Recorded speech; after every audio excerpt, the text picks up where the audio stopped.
You know the thing. God damn that cat. Will he get you in the mouth? No, he got me right here. It's going to turn red and get puffy. I already washed it. Oh. So, So, day 3, and I'm calling day 3 the implosion. So this was a terrible day for the defense. Oh no, not the defense, the prosecution. Yeah, see, I'm starting to get it confused now too. prosecution. So, the prosecution. It sounds like a Dune faction. The house of the prosecution. That terrible Baron. I know him and his heart plugs. You know, him and his boy loving. He loves boys. He loves boys. And he's got the weird. Yeah. Oh, yeah. I'd hate to be getting fucked by him, Dingo. Are you done? No, that was one of my. So the prosecution's whole case is relying on the fact that Kyle did not act in self-defense. And what they think is bombshell evidence is the gunshot wound to Rosenbaum's back, which they are suggesting that after Kyle shot Rosenbaum 3 times, Rosenbaum then fell to the floor, and that's when Kyle fired his last shot, the kill shot to the back. Because the shot in the head wasn't the kill Yeah, shot? no, right? Anyways, Richard Mcginnis, who they brought to the witness stand, impressively messed that whole argument up. So Richard Mcginnis is the guy who was following Kyle around. I love Guinness. And he's the guy who took off his shirt and was helping Rosenbaum in that last clip and one of the clips that we watched. So let's watch Richard Mcginnis on here, dude. And like, man, you can tell that the prosecution was getting irritated because they weren't pulling out what they wanted from Pulling out. Yuck. From Richard. What I want you what I'd like you to do, Mr. Mcginnis, is tell the jury in your own words, what was going on at this particular moment where we stopped in the video. So basically, I was running behind Mr. Rittenhouse and Mr. Rosenbaum, and like I mentioned before, Mr. Rittenhouse turned around and Mr. Rosenbaum continued, and I was continuing, but then I realized, that they were about to basically collide, and so at that moment, I was still running, but just before the shots, I kind of altered my trajectory of my run a little bit in the direction that I perceived to be out of harm's way. What do you mean harm's way? You were several feet away from them. What was the harm to you? Well, once Mr. Rittenhouse turned around and Mr. Rosenbaum continued, it was a very short, very, very short period of time from when he turned around to when the shots were fired.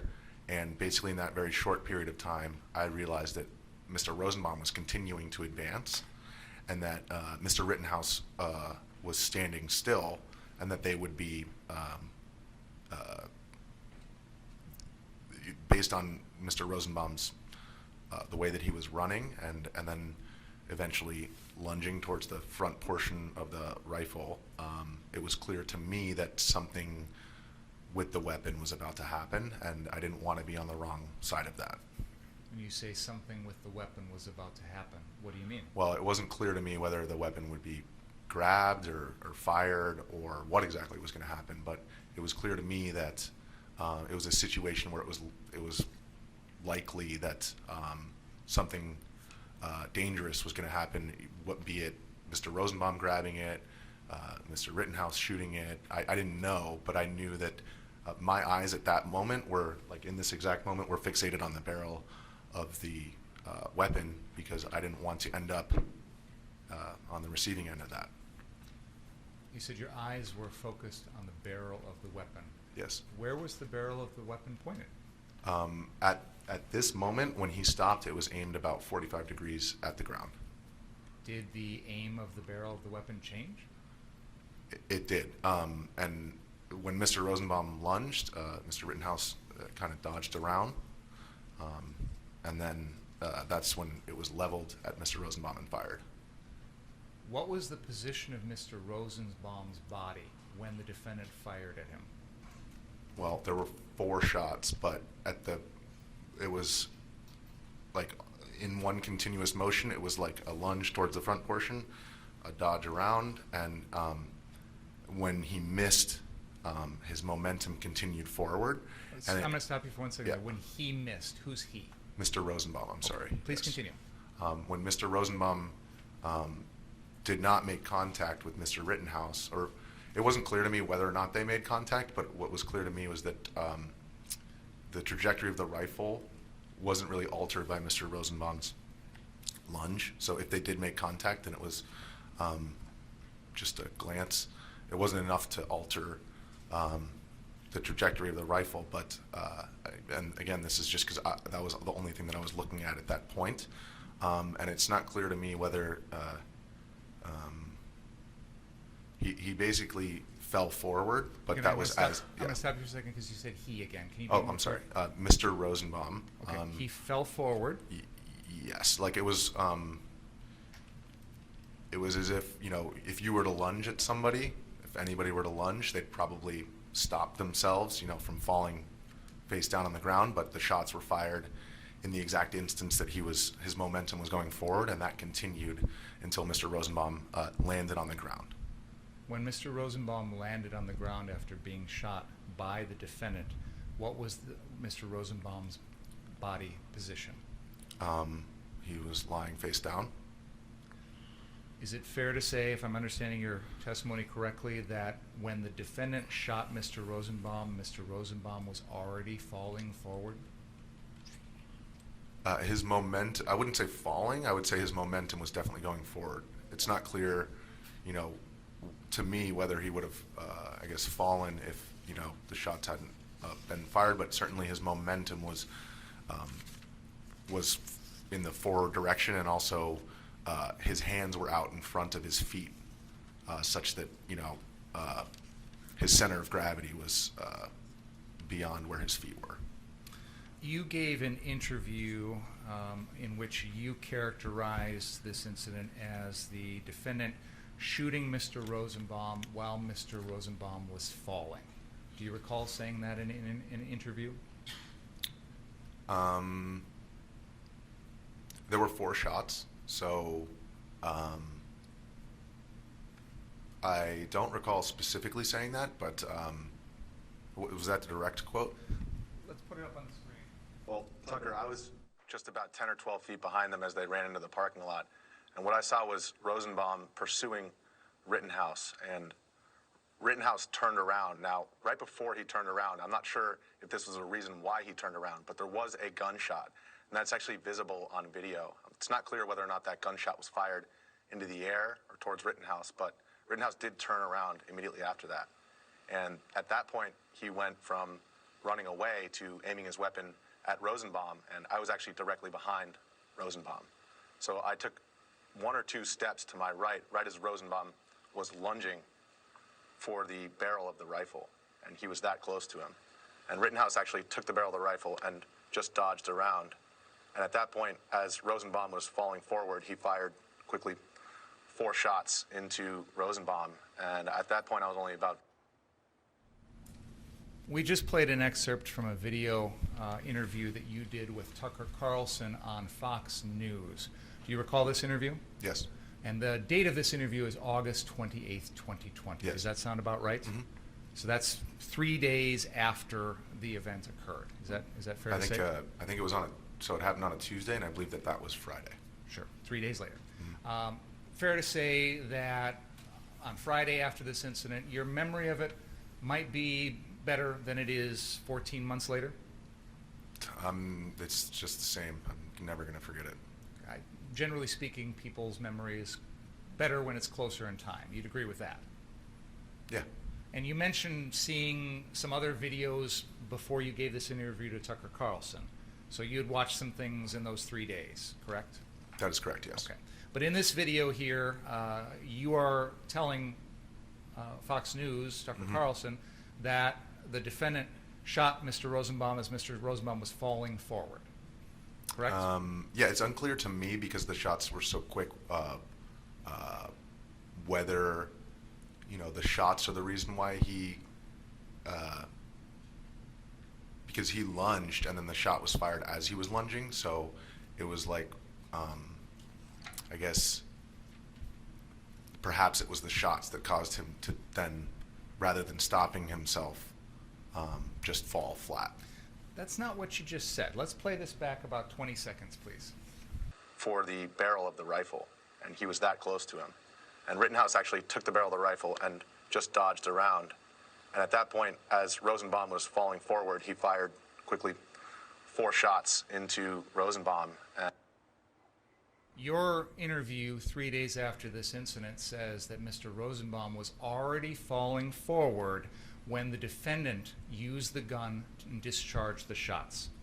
I don't see why that's inconsistent with what I'm saying right now. He was lunging, falling. I would use those as synonymous terms in this situation because basically, he threw his momentum towards the weapon, and when the weapon wasn't there, his momentum was continuing, and that's the point at which he fired. So if you use the word falling or lunging, it was his momentum was going forward, and that's the point at which he fired the shots. That's exactly what I'm getting at. A few seconds ago, you were saying that you weren't sure if Mr. Rosenbaum started falling because he was shot. But in your interview here, the falling is occurring before the defendant even shoots Mr. Rosenbaum. That's not what I said. According to your interview, let me clarify. I said that I wasn't sure if he didn't catch himself because he was shot. Because you can lunge forward and then put your foot out and stop yourself from falling. So it wasn't clear to me, for example, if the shots had not been fired, it's not clear to me whether he would have fallen or whether he would have caught himself. That's what I meant when I said that. At any rate, your statement in this interview and what you're telling us here today in person is that Mr. Rosenbaum was already falling forward when the defendant shot him. Is that Yes, accurate? his momentum was going forward. I don't know, this term falling, I just wouldn't use that. So I'm not going to say that because that's not what I said. You actually have said that. I'm using your I'm not words. going to say that right now because I'm clarifying. Don't comment on the witness's It's testimony. correct. It was a You can- live no, interview. no. You can ask questions, but don't comment on the witness's testimony. Fair enough. At any rate, whether it's the momentum, falling, however you want to put it, Mr. Rosenbaum was in that motion Yes. before the defendant shot him. Yes. Okay. We can take a break now, Your Honor. So yeah, So that was pointless. yeah, for him to bring him up, yes, it was. So, and this is just the thing Is he trying to imply that he tripped what and the therefore was no longer a threat? so what prosecution is trying to say is that from his interview on Fox News, he said was falling and then Kyle Rittenhouse shot him. Now, Yeah, he's trying to say that he tripped, he was no longer a threat, and therefore as he was falling, Rittenhouse shot him while he was going down. yes, that's what he's trying to pull from that interview. And so, but now he's here and he's able to actually put context into the situation, because in an interview like that, you can't put context. It's like you have a quick session, you're sitting there talking, answering questions, you answer it real quick, you say what you know from the situation, and that's it. And you can also be led into accidentally saying some things that are not entirely accurate Yes. because you're under that time constraint, and it's just not worth it to go back. Yeah. Yeah, and he thought it was going to be really cut and dry. He thought it was going to be like, well, he said it right here. It's This is his what- witness too. Yeah, isn't he? no, yeah, it's his witness. Yeah. He didn't take the time to sit there and be like, okay, if he doesn't say it this way, how do I coax him into saying it the way I need him to say it for the jury? Yeah, there was a lot of dancing going around there, and it's just in the end, and like I said earlier, sorry. in a situation like that, there's context to put out. In an interview, you don't have time to really make those Clarification decision. No, you can't. You're just kind of talking and you're going with the interview, and it's now he has time to think about it. He's like, no, but really what he was doing is he lunged forward and it looked like he was trying to grab his gun, and he's like, whoa, no, he was falling forward, and he's trying to coax him into saying falling, and he's like, no. And then the judge He's even also trying to say that you can't clarify what you said the first time sticks. You can't amend that. Yeah, at all. And the judge even told him, he goes, stop commenting on his testimony. You can't do that. What you're doing is wrong. He's now clarifying what he meant by that statement. Stop it. And that's why they went into Well, you recess. shouldn't have asked him to clarify. I mean, that's pretty much, that was a ball drop on Yes. the prosecution. Yes, and you could kind of tell he was getting frustrated too. You know, and in other parts of that interview, because I only took a snippet, what I thought was relevant for time's sake as well, because we could have watched the whole thing, and it's like 45 minutes long, dude. Jesus. Yeah, and we watched 10 minutes of it. No thanks. I and don't want to watch. Yeah, those. I know. And several times, the prosecution used phrases and took it out of context, and he's like, no. What I mean by that is this, and they're like, well, you said this, and he's like, no, but what I meant is this, and they did it several times, and this was the last time they did it, and the judge had enough of it. He's like, hey, you need to stop commenting on what he's saying as a testimony, you know? So, yeah, it's you could tell he was getting frustrated, dude. But, yeah. Anyways, so after all that, Reeses comes back. He then switches his stance up. The prosecution switches their stance up, and then ends their examination. Now, when the defense came in for cross-examination of Mcginnis, the defense actually flushed out the situation between Kyle and Rosenbaum, and they provided a more in-depth context for their side of it, and they did it way better than this dude did. And we'll watch it right now. Right, because he's all nitpicking on words like Yes. it's gonna win him the trial Yes, or something. yeah, no, and it's like, no. dude, come on, quit it. Mr. Rittenhouse turns around, has a firearm in his arms, hands, correct? Correct. The AR, as we refer Correct. to it. Yes. Mr. Rosenbaum is running towards Kyle Rittenhouse, correct? Correct. And there's nothing between those two individuals to block Mr. Rosenbaum's view, correct? Correct. Could have stopped at any time once he sees an armed individual, correct? I assume he could have. Yes. He kept advancing.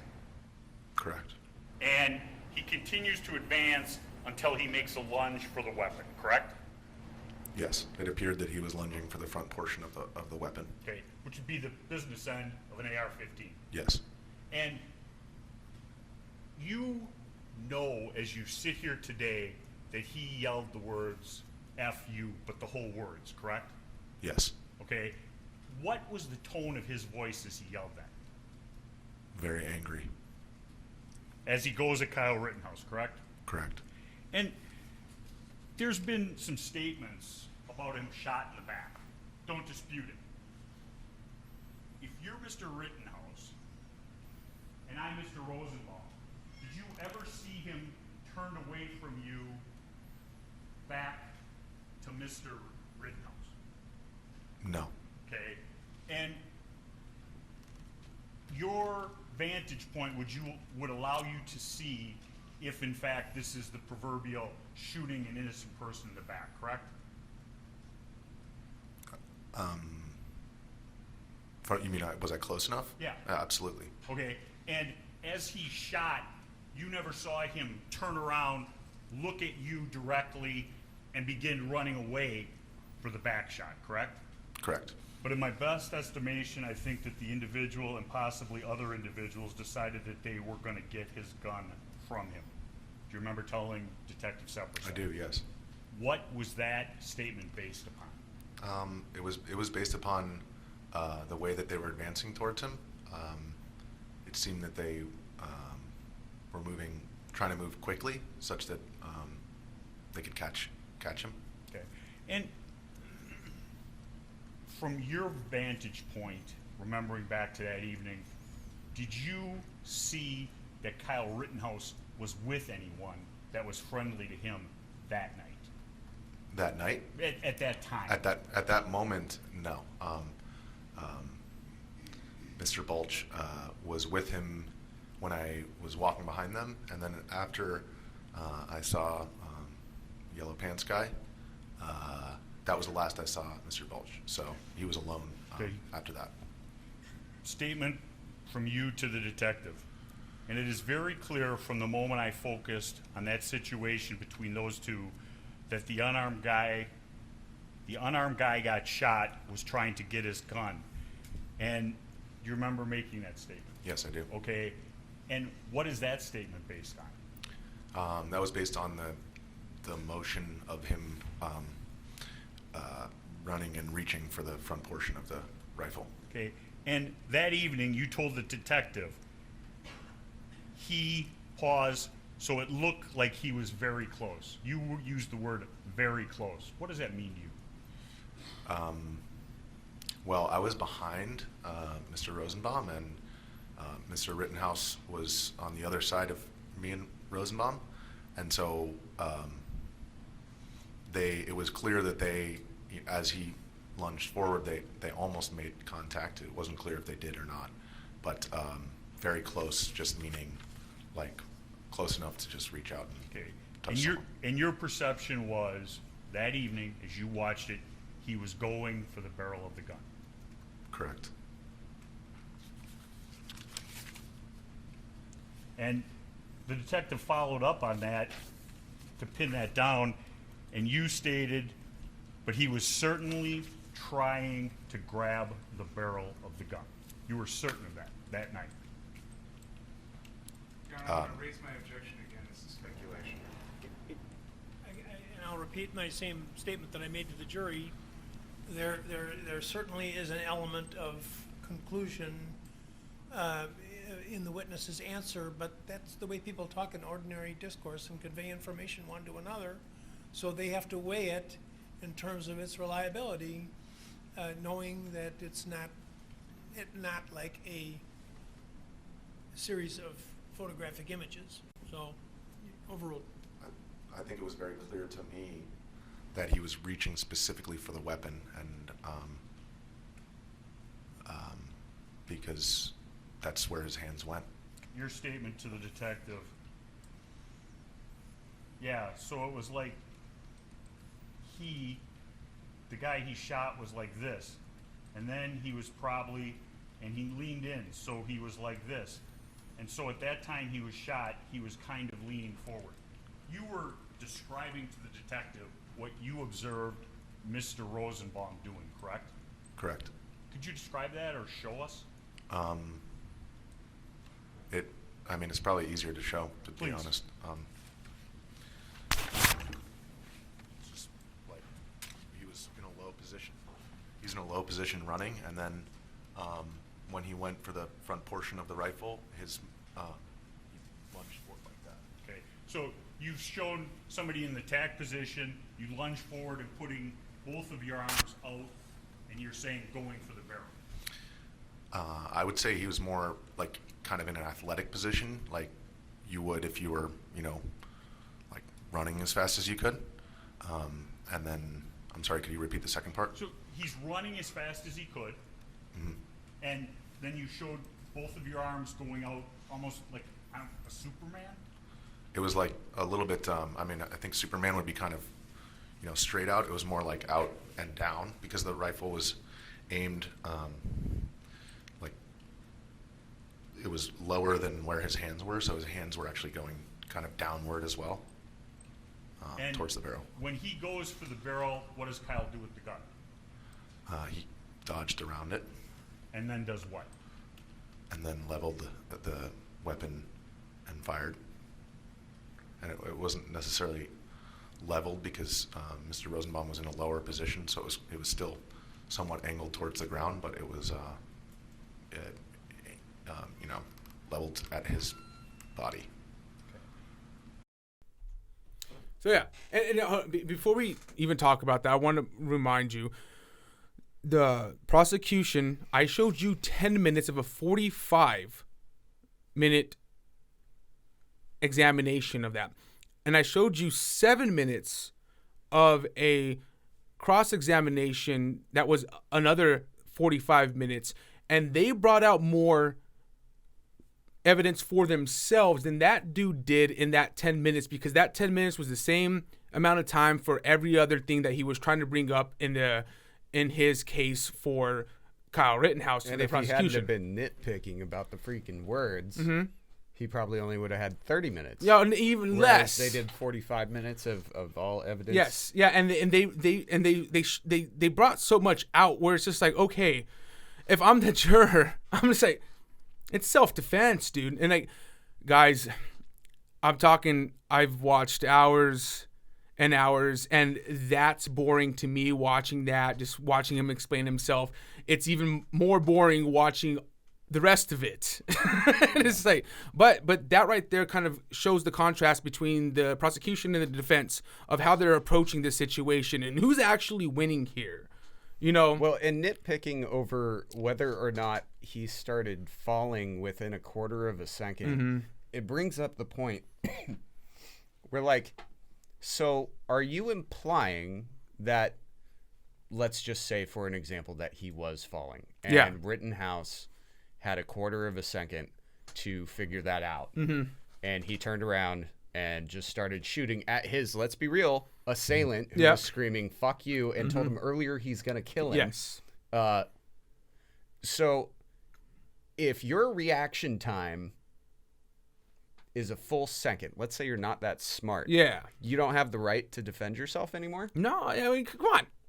because you're not Come on. you're not smart enough to defend yourself, so you're not allowed to. Yeah. Is that what he's implying by being like, let's nitpick over whether or not he was falling down and your reaction time? Well, wasn't and fast enough? and like I said earlier, the big thing that they were really trying to pull out of that is that Kyle made the last fatal blow, which was to his back. Yeah, But no, but and in how the did that even occur there? Yeah. Because in the video he ends up on his back. yeah, well, so because Mcginnis Turned him over. turned him over, yes. Oh, okay. So yeah. So there's that, and that wasn't explained, but explained here. But anyways, other than that, he has a bullet wound to his head. Even if Kyle didn't shoot him in the back, only fired off 3 shots, he still has a bullet wound to the head. Yeah. It's like, what? It's not the fatal blow. Yes, it's shooting somebody while they're down. But I'm no coroner, so I'm not gonna disagree. you want to know what's the medical Okay, yeah. examiner. So the thing is what I will bring up and what we'll see in later things is not this episode, but when it does come about, they have the coroner there that says that it wasn't the gunshot to the head that killed him, it was the gunshot to the back, and that's I'm just like okay. Killed him quicker. I'm like okay. Keywords. But that'll come in later trials. But anyway, so the prosecution has one more witness for the day, and it does not get any better for the prosecution. He became the defense's witness, basically, at the end of the day. The witness's name is Ryan Balsh. And he gave nothing but high praise to Kyle, going as far to say that Kyle being there was a social good. When Binger asked Balsh for his impression of Kyle that night, Balsh replied that Kyle seemed like a young and impressionable kid, interested in other people and a lifeguard, seeking to provide medical care to anyone who might be injured, which we saw that in one of the very first clips that we showed. Right, that's why he was there. That was Yes. his goal. He also described Kyle as vulnerable, someone that the protesters might identify as a target and attack. And he does look like that when we were watching it. He looks like a starry-eyed kid who doesn't really know the significance of his situation that he's in. He's carrying a gun. He probably shouldn't be because he is that vulnerable dude. He's not sitting there scaring people with his presence. He's there being like helpful. He's like, hey man, you guys want? And so Terrible choice to wear a yellow shirt too, because you just associated yourself with the Proud Boys. You have a checkered past. Bryce, I don't think they're bad people No. in any way, No. but Well, in a mob mentality environment, so you're now a bigger target. the person that they keep on calling the yellow pants guy, Kyle in the footage, and I didn't show it because it's irrelevant, but he walks up to the yellow pants guy and his group of friends, and he goes, hey guys, is there anybody around here that needs medical assistance? And they go, oh nigga. They go, you're that guy that was sitting there pointing the gun at us with the red dot. And Kyle looks at him and goes, okay, so no. And then walks off and goes the other way. And then that's when Mcginnis was like, they started getting confrontational with him. And they had he had the Those White are Claws. the kids he had to bribe. Yeah, to not beat him up. They were ready to start a fight. And they were ready to start a fight with Kyle. Whether Kyle did point he probably did it because you guys were probably being a threat, and he's like, hey, you guys need to back up. Yes, and they remembered him, but whatever. But it's still that point. It's like Kyle's being threatened, and he's not even perceiving it as a threat. He's like, okay, guys, whatever. And he just walks off and goes ask, and he's like, anybody needs medical. Anybody needs medical. And really, Mcginnis, if he wasn't there, they probably would have went after him, and the whole situation probably would have started right there with those three guys, because they were ready to fight, dude. When you watch it, dude. Pathetic. Yeah, dude. Anyways, when Binger asked Balsh, I think that's how you say his name, for his impression of Joseph Rosenbaum that night, Balsh replied that every time he encountered Rosenbaum, he was being hyper-aggressive and acting out in a violent manner, constantly having to be restrained by his peers. So Balsh said he was approached by other protesters in the group who wanted to assure Balsh that Rosenbaum was not a member of their group. And they made it a point that they wanted no misunderstanding that there might be an association with them and Rosenbaum. I don't blame them. Yeah, I don't blame him either, dude. He was acting like an ass. Oh, yeah. I'm going to put a burning dumpster in a gas station and kill 100 people. Yes. Like, what was wrong with him? So, and then... I get mad about it when you stop me. He's a freaking terrorist. Yes, he is, domestically. Domestic terrorism. Yes. That is the definition. And so, and then Binger also asked Balsh to describe an encounter between Kyle, Balsh, and Rosenbaum that took place shortly after Kyle had put out the dumpster fire. And I think they're misconstruing Kyle with another dude, what I was telling you earlier in that video. There was another similar looking guy. Yeah. Balsh testified that Rosenbaum came right up to them, yelling and screaming, and murderously pledged, if I catch any of you guys alone tonight, I'm going to fucking kill you. And that's the end of the quote. It's like, there's already grounds for self-defense right there in that statement. You know, he says that to you, and then later he's chasing you down. You know? Yeah. So shortly after this... You know, in some states that's considered fighting words, but the fact that he says if... it's technically not a threat because there is a portion of his statement that must be true before it would happen. So therefore, it's not a threat. So shortly after this disastrous testimony that was going on between Balsh, they resumed. They went for a break and then resumed the testimony. And Binger then suggested to the jury that his own witness was lying on the stand. So here's a clip of that. A couple things, Mr. Balsh, and then we'll be done. You testified you gave a statement to the FBI. Correct.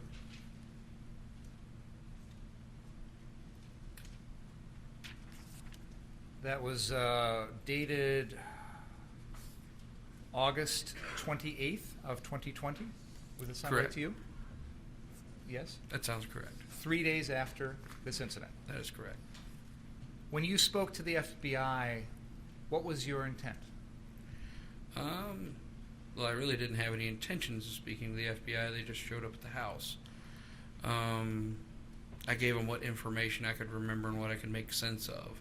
They were very clear with me to only give them the information that I was 100% sure about. Did you withhold any information from them? No. Did you tell them the truth? Yes.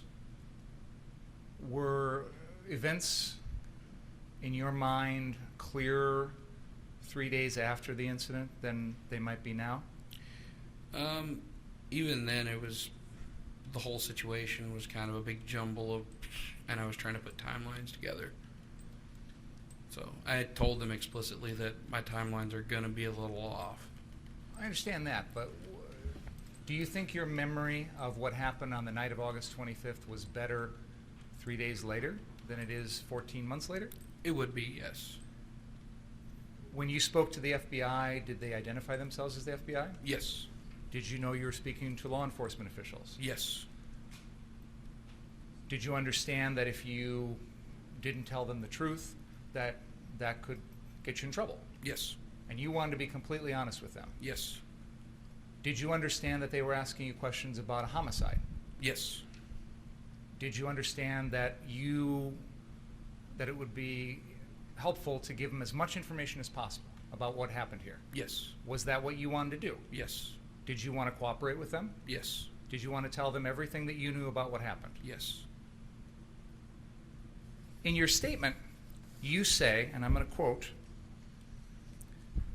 this is on page 3 of your statement, Balsh stated that this eventual victim, who's Joseph Rosenbaum, was carrying a hospital-style bag with chemicals to make Molotov cocktails. You then say later on that you, this is on page 4, Balsh examined the bag quickly and observed an ammonium mixture and a small bleach bottle. First of all, am I reading your statement to the FBI correctly? You are.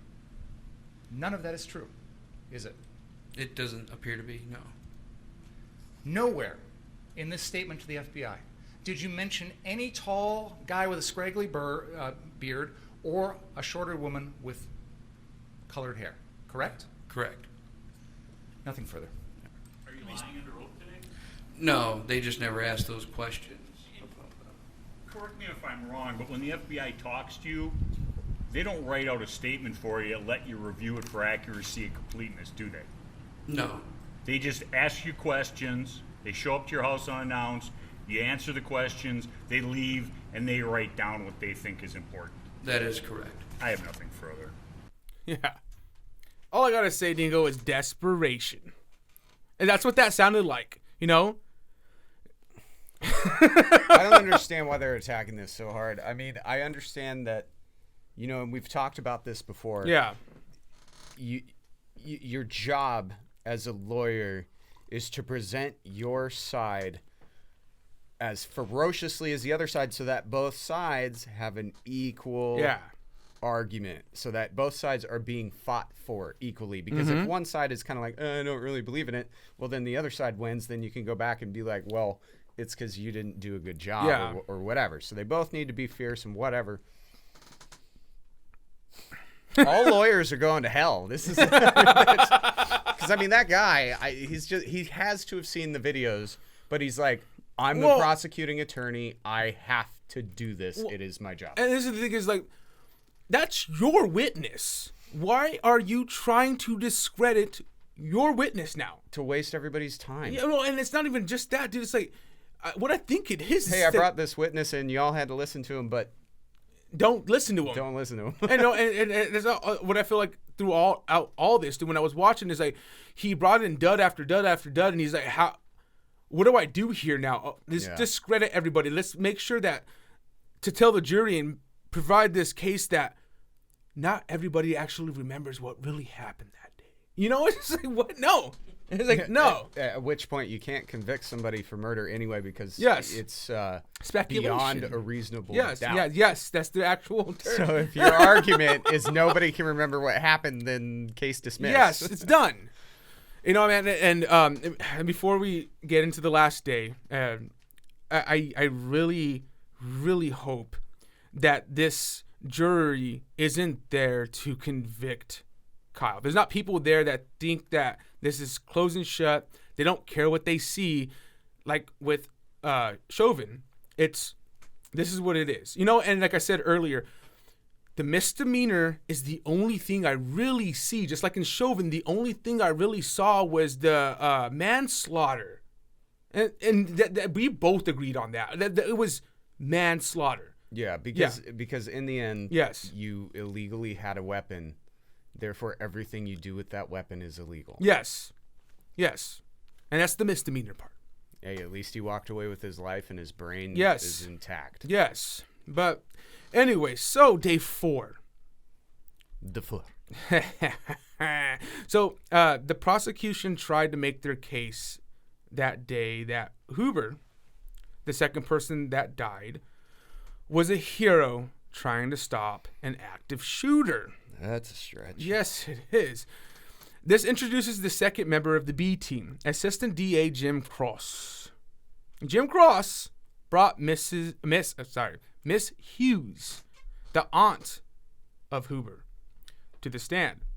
Jim was making an attempt to pull out the heartstrings of the jury, which there's nothing wrong with that. You want somebody there that's going to give the person humanize them. Yes. Like we've said in the last one, you know. Yep. George So- Floyd deserved that. Yes, he did, and so does he. Miss Hughes told a story about how Huber saved the family gathering from an impending explosion. And what I'm thinking is Huber probably saw that the meth was mixed wrong. Meth lab. Y'all gotta get out of here right now. No, it's oh, you guys are mixing the meth wrong. God, I can't even do the. It was so bad. Taiwanese. Yes, I know. Which is impressive. I can't do that one. There's Minnesotians. As Krause was making his case, the defense stepped in and said what Krause was saying was irrelevant. Krause then reworded his question, but that got swiped down again with irrelevant. Then he challenged the judge. The judge quickly nipped it in the butt and called for a break. And here's that clip. Oh my. Pissing off the judge. Yeah, you don't do that. Now, we've seen video here, and you may have seen video as well, that Anthony Huber ran towards Kyle Rittenhouse. Well, Kyle Rittenhouse was armed. Were you surprised when you heard about that? Were you surprised by his actions?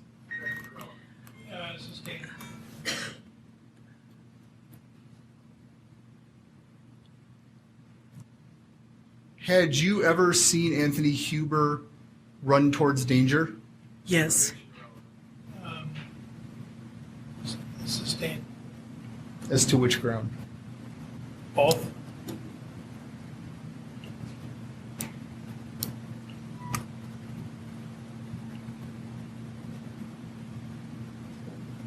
Well, maybe,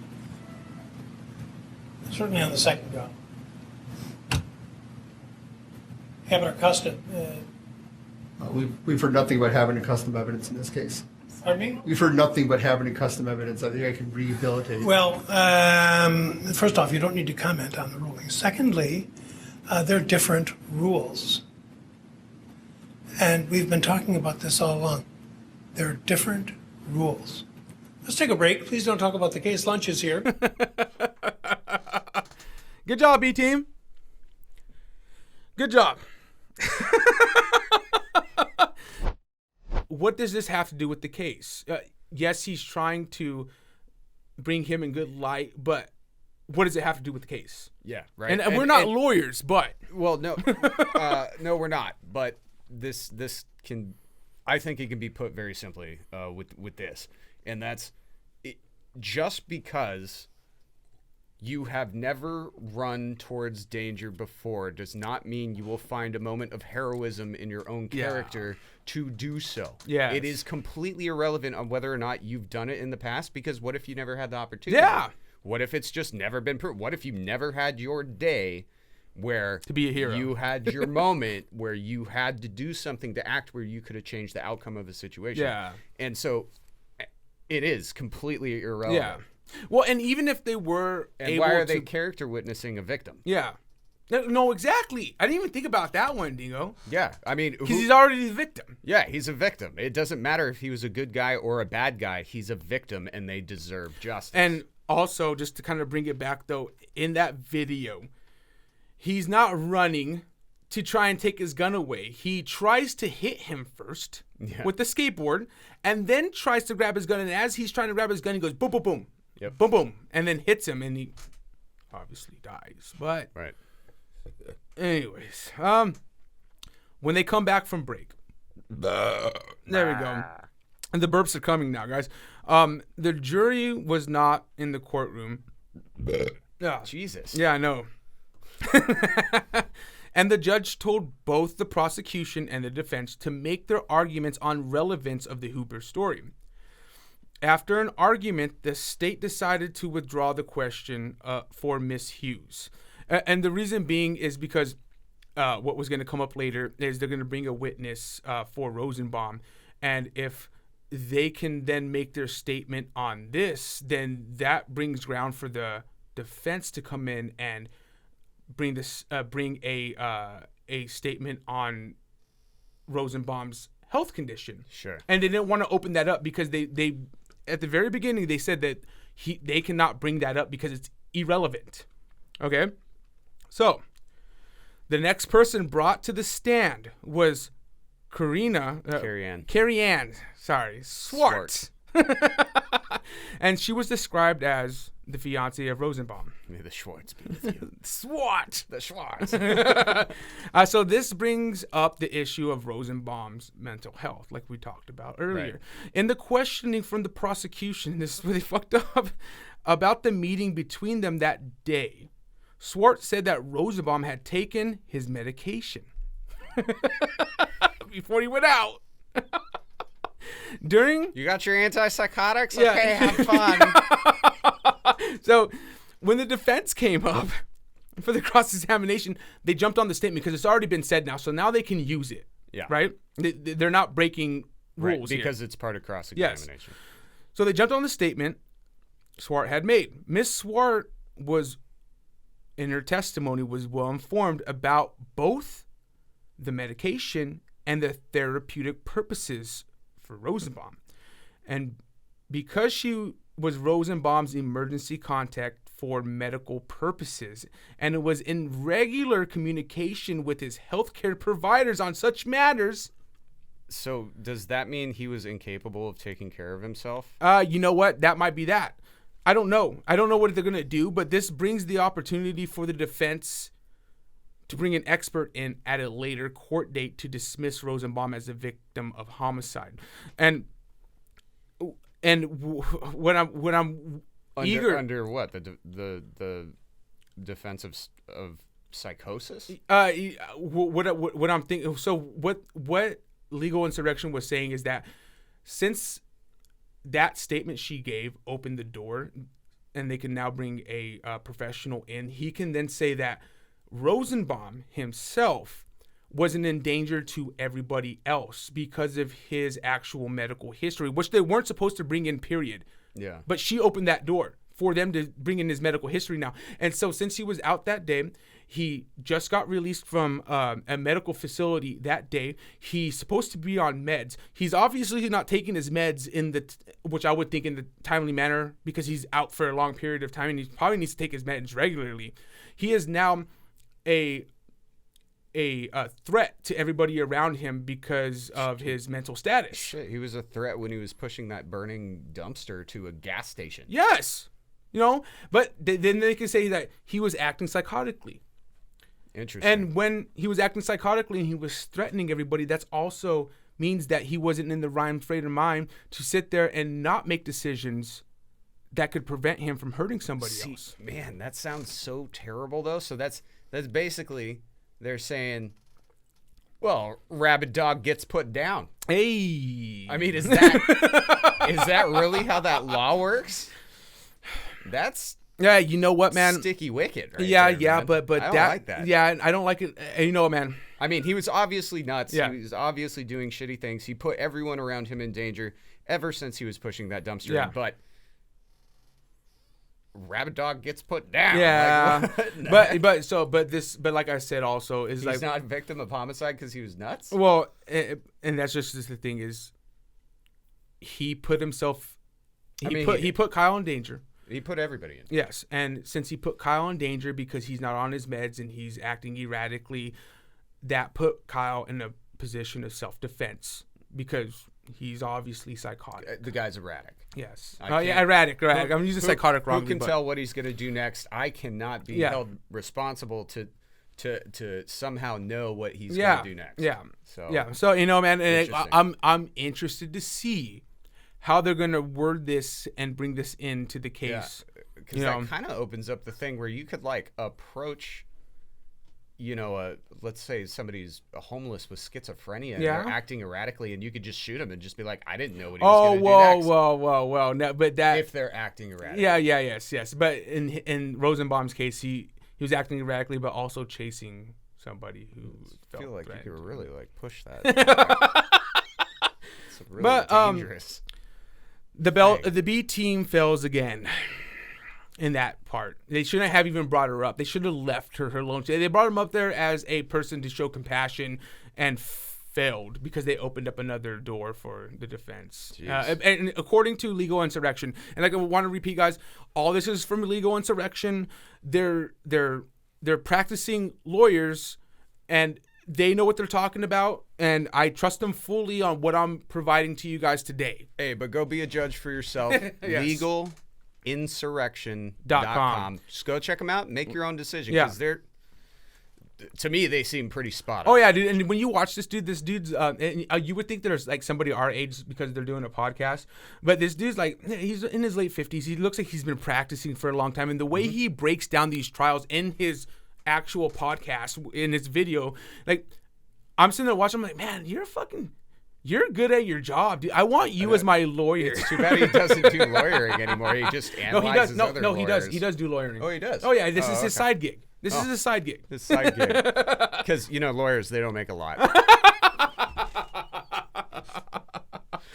Poor broke bastards. They gotta find 2 Avenue streams. Other than those 2 witnesses that we were talking about, nothing else was notable for the day. So earlier I was wrong. So day 5 of the court hearing will be on Monday. Yeah, see, you're usually wrong. Yeah, yes, I am. We spread ignorance on our podcast, guys. Misinformation. And the reason day 5 will be on Monday and they didn't continue on Friday is because some complications came up on Friday. Basically, they had to dismiss 2 jurors because of comments they made on social media before the selection was made. Yeah, just another example of jurors lying about shit. Oh, in order and to get onto the panel. I don't even think they were lying. And what it was back when what's his name got shot. The guy who's the reason for these riots that day in Minnesota. Kid. Yeah, the guy who charged the cops with a knife and died. Got shot. I forget his name. Yeah, but they made derogatory comments on social media about him, so that then puts them at what's it called? Biased. Yeah, biased. Yeah. So they had to get rid of him, which I understand. Which is cool. Okay, that's a reasonable thing. They are biased. They're more pro. They're more pro Kyle than anybody else. Pro Kile. Anyways, that concludes that segment. We will. What I want to do is I don't think we're going to cover the rest of the trial because I think we made our points here. But what I want to do is I want to do a live stream of the actual verdict of Kyle Rittenhouse. That'd be cool. Yeah, so we'll sit down and watch the live stream, and you'll see us either cheer or feel sorrow. Right, and I think our bias is pretty obvious to you guys. Yes. We both see this as a clear and cut and dried case of self-defense. Yes. Against somebody who was acting erratic, and then a mob mentality of people who were chasing a guy holding a rifle, and then were shocked when they got shot. Mm-hmm. Like, what did you think was going to happen? What did you think is going to happen, right? So anyway, you disagree with us? You want to prove us wrong? Put it down in the comments. I would love to hear, because we've heard a lot of arguments, but they're full of air. There's no substance to them. If you have an actual good argument and you understand a little bit about debate, love to see it down in the comments. Yes, let's hear some devil's advocate down there. Yes, please. I'm tired of being the only devil's advocate. And we get it a lot on Twitter regardless, so... yeah, but they were baseless. Yes, they were just like, they should have let him take... He should have let them take the gun and gotten hit with the skateboard. No, so there was one person. There was one person that was arguing and saying, "Well, it was ridiculous." No, Rosenbaum was defenseless. He didn't have any weapons." I'm like, okay, that's fine. I understand what you're saying there, but Rosenbaum lunged for his gun. Yeah, and same thing with the other dude. He's about to have a weapon. Yeah, and then I go, what do you think would have happened if Rosenbaum or Huber got his gun? They go, they would have thrown it away. I'm like, wishful thinking. Wishful thinking. Thank you. Yeah, let me just take it. Don't shoot me, please. Even though you told me earlier you were going to kill me, you tried to push a burning dumpster into a gas station and kill 100 people, and you're on antipsychotic meds, which he didn't know. And this isn't. But I mean, come on. This isn't even explaining Gage. Hold on. This isn't even explaining Gage. Like Gage, after he puts his hands up, he is physically seen reaching for Kyle's gun with a Glock. With the Glock in his hand. What do you think Gage was going to do there? Do you think he was just going to grab his gun and pull it away? No, Gage was going to go boom, boom, boom, and then fucking take his gun away. Yeah. Like, no, get fucked. Yeah. And even if he wasn't, how the hell is Kyle supposed to know that? So no libs of TikTok arguments, okay? You can take those over to Twitter, send them to libs of TikTok. I want based in fact. I want reasonable argumentation, and highly likely we're not going to get any. No. So let's get the hell out of this. It's what popping tops, Dingo. Let's pop some tops. Popping tops. Dude, do I have some news for you? Please tell me. Check this out. Finally, after 5 years of the PC challenge, cancel culture, wokeness, and liberalism, which, if you don't know where liberalism leads, the German democracy in World War II was liberal. They were. Brazil is liberal. So anyway, The it social doesn't lead to parties. anything good. The Democrats, the DNC, have finally fractured. They have denounced the liberal and the wokeness side of things, saying that it leads to no good, that it cost them their seats in Virginia that they fought so hard for, and they are ready to get back to moderation. Yeah, that's right. Yes. Libertarianism. They are ready to come back to the middle, and they're getting ready to toss out those fools. So I just want to say, good job.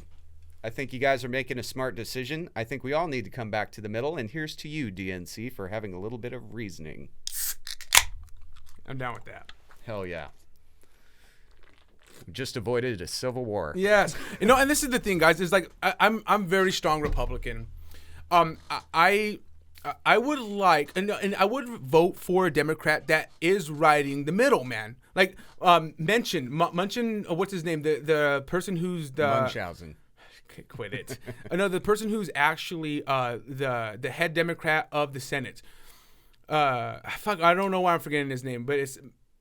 Anyways, so he has been blocking this Biden's Build Back Better agenda because there's two of them have been blocking. yeah, it, no, this is the second one he's blocked. He's about to block the third one that's coming to the House. But he what he's saying is like, you guys have too much shit inside of here. Like, what are you guys doing? Like, you guys are throwing in critical race theory and voting rights into a bill that's just supposed to be about infrastructure. He's like, no, Right. we're not taking it. No, take out this shit. Bring in the infrastructure, and I'm all about the infrastructure. Their party is splintered. Yeah, It's I'm all about the splintered, and infrastructure. They're trying to move 5 different ways at once. There's no real leadership. Their inability to govern is so apparent. Like, no wonder there's a red wave. and what I will say is, if I don't know, I remember mentioned if he at some point, if Donald Trump is in the running and I have to choose somebody that I don't think on the Republican side is somebody that should be in, and he was to run for president as a Democrat, I would probably vote for him. And I'd take a moderate. Yeah, dude, and absolutely take a what moderate. he's I been doing in the prefer a Senate, moderate. he's been so centered, dude. I'm gonna say, okay, man, I thought you were a threat at the beginning of the year when you got put in. But now I'm seeing that you're actually taking the thoughts of the American people and being like, hey, dude, like what the progressives are doing and what the liberals are doing on the Democratic side. No. I'm not a liberal and I'm not a progressive. I am a blue dog Democrat. And I'm like, cool. Yeah, man. Back to brass tacks, back Yes. to grassroots values. Yeah. And which kind of mean different things for Yes. the Republicans and for the Democrats. But in both parties, you're really seeing that. You're seeing a return to, okay, all this fringe shit, let's get back to governing. Let's get back to having a country. Let's get back to stopping infringing or not infringing on people's rights. the government and doesn't need to be focus on the woke. base. The No. government doesn't need to be woke. And they have literally released statements against wokeness because Yes. wokeness is not woke. You're asleep. And not to mention cancel. Okay, I know you don't like to call it cancel culture, but wokeness is based on destroying things that are already there. Yeah. And that intrinsically will never survive because it's based on destruction. Whereas the other two sides of everything, well, because they're kind of fringe, but the Democrats and the Republicans who are moderate and down the center are based on creation. And intrinsically, that will survive. Yes. But anyways, guys, you can find us at thereddots.com. We have links to our Facebook, Twitter, Instagram, Spotify, Apple, and YouTube. Plus, you can find all the show notes and videos that I put up here. The Kyle Rittenhouse stuff, we might not have it up right away just because they're big files to put on the internet. They're not internet clips. These are stuff that I've downloaded into my hard drive to keep because I think they need to be there. Oh, no, we need to upload those somewhere before we can put them on the website?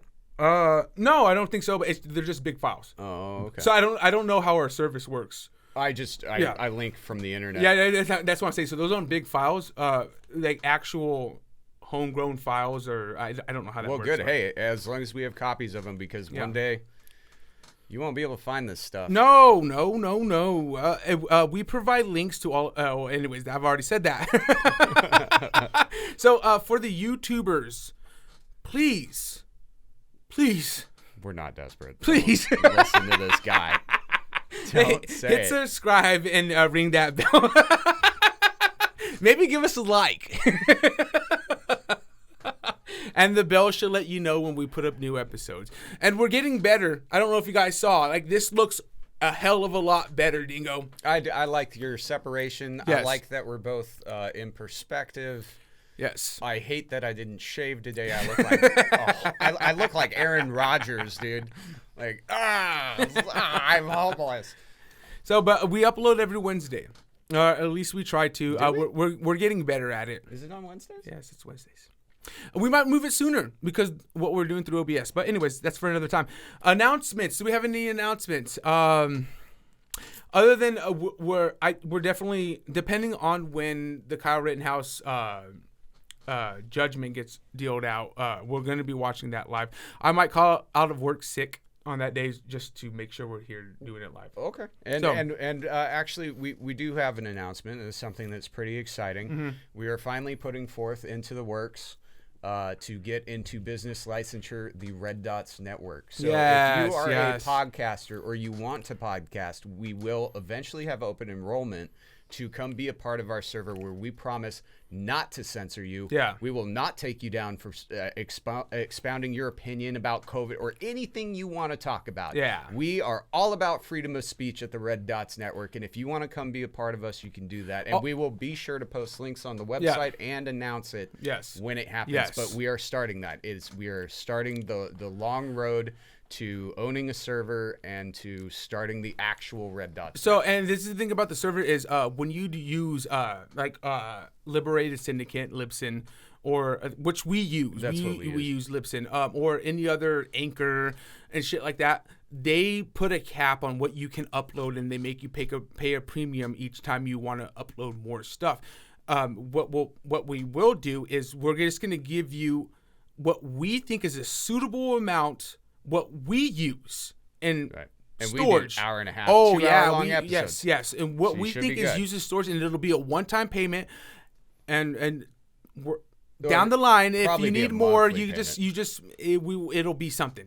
But it's like we're gonna make sure that it's easy for you to upload. It's not gonna hit your pocketbook or anything like that. But that's down the line. I want to see that happen next year, probably by summertime, but we'll see. That's a pretty good estimate. Yeah. It's a pretty good estimate. So Yeah. be on the lookout, all you wannabe podcasters. that want to spread your ignorance through microphones. Yep. And if you ever got a strike on YouTube, you ain't gonna worry about that with us. No. Oh, unless it's copyright. We Or will unless chase you're you down for copyright. unless you're putting up child porn. And child porn. Yes, yeah. No. Obviously, there's certain things. Don't break the law. Yeah, just don't do anything stupid. All right? But Dingo, as we always say here, question everything. Like what? Whilst you were questioning everything, Is this beer? and you're going down your conspiracy holes, Is this not beer? and you come across something that hints towards anti-Semitism. Did this beer kill Jesus? Stop there. Oh, There's no need to go further. okay. I can already tell you what's going to happen.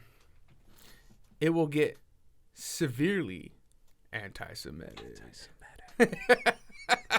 You thought I wasn't gonna do it. But not all the time. But sometimes you end up in a cult. And cults are real good. All you have to do is look at that bastard, QAnon shaman. And we will have him on.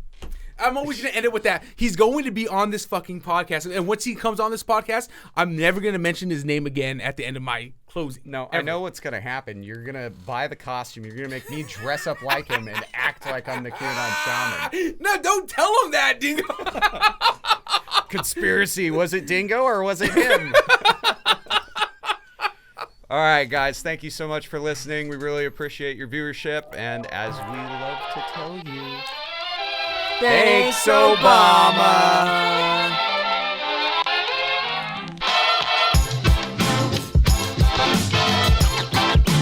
Let's get scratching.